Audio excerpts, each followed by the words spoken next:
Greetings and welcome to this edition of Positronic Hypersonic. I'm Barry P. Cook, and I'm here to do a sort of quick review of The Nun 2, which of course is the sequel to the film The Nun, which came out a couple of years ago.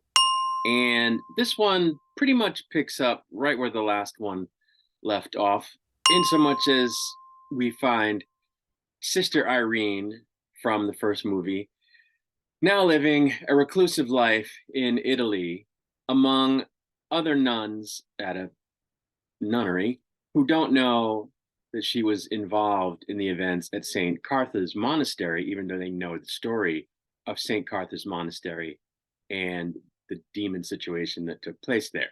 While there, she has a vision of Maurice, the character that saved her life in the previous film, asking her to save him.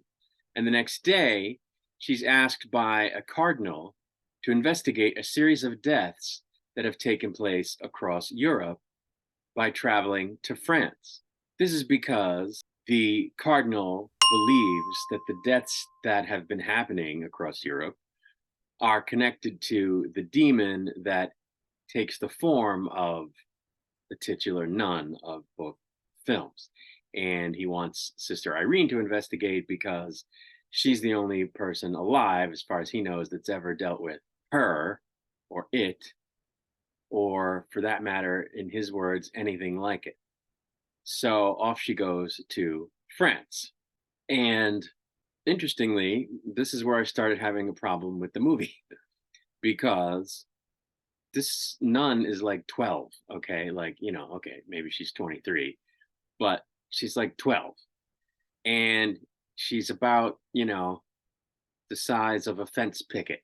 So he sends her alone to France to face this demon that's been murdering everyone it comes in contact with, knowing that the only way she was able to defeat it in the first place, or seemed to have defeated it in the first place, was because she had come across a vial of Jesus Christ's blood that she was able to use against it, which she doesn't have this time. So I was like, what? Like, he's not sending a cadre of sisters, so that they at least are a team, and can confront this thing as a unit. He's not sending her with someone older and more ecumenical experience. There's no one else in the Catholic Church that specializes in, putting down demons or investigating demonic activity. I mean, it just didn't make sense to me that he would send this, you know, toddler of a nun, this tiny wisp of a thing by herself to confront this demon that she barely escaped from with her life before. So that just didn't make sense to me to begin with. Fortunately for Sister Irene, her fellow nun, Sister Deborah, played by the young lady who played Ellie's girlfriend in The Last of Us in one episode, who was excellent in that, is very good in this as well. Tags along, even though she's not supposed to, because she hasn't been assigned to do so. She tags along. So now it's the two of them, these two essentially children on their own to confront this horrendous demon. So it just didn't make sense to me to begin with. From there, there's a lot of creepy scenes and a couple of jump scares and drips and drabs of clues here and there about why the demon is doing what they're doing. And that's all okay. But it never rises to the level of, like, forgive the pun, but like, holy shit, where you're watching and you go, oh, holy crap. It never rises to that level. It's very boilerplate, creepy stuff. Very, you've seen it a million times, horror stuff. And the explanation for it all isn't very mind-blowing either. It's just a case of this demon is trying to get a hold of an ancient holy relic.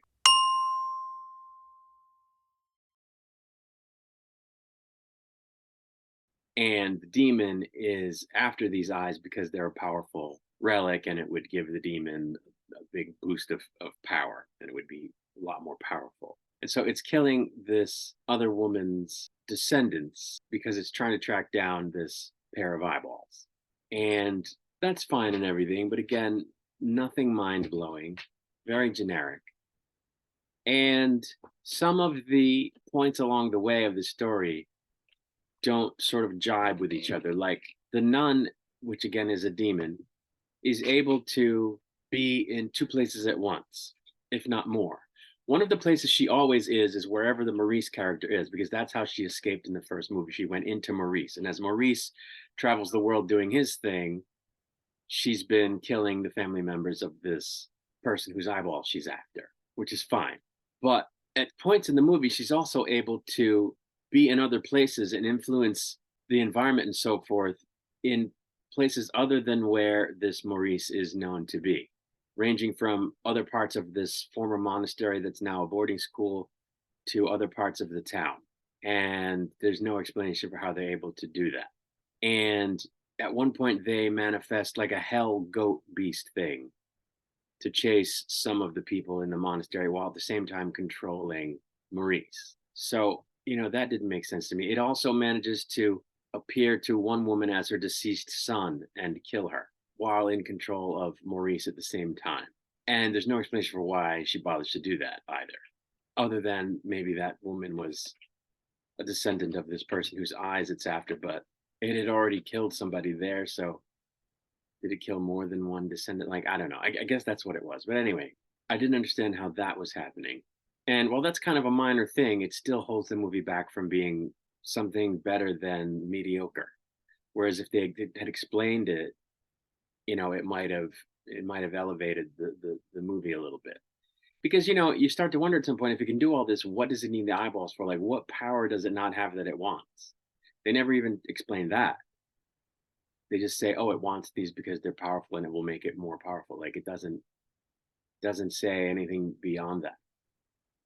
In the end, I found it to be kind of deus ex machina, in that they defeat the demon, quote unquote, because it's never defeated in these franchises, in a way that takes advantage of happenstance, in a way that's serendipitous. And it's kind of like, if not for that, how would this movie have ended? So I didn't really like that. The one cool part of it, though, was that it involved the nuns uttering some ritualistic Catholic, I guess you could say, prayer verses that are well known to me as a former Catholic, someone who grew up Catholic, and to anyone else who did. And so I knew exactly what they were going to say to affect what they affect at the end, to take care of the demon as they were saying it.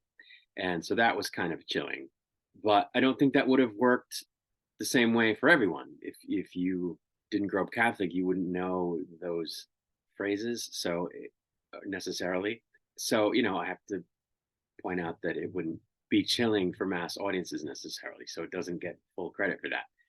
So in the end, not worth going to the theater to see. If you saw the first one and you're curious as to where they're taking the character, I would say wait for it to come on cable or Netflix or streaming in some other way and check it out then. But I don't spend money on it.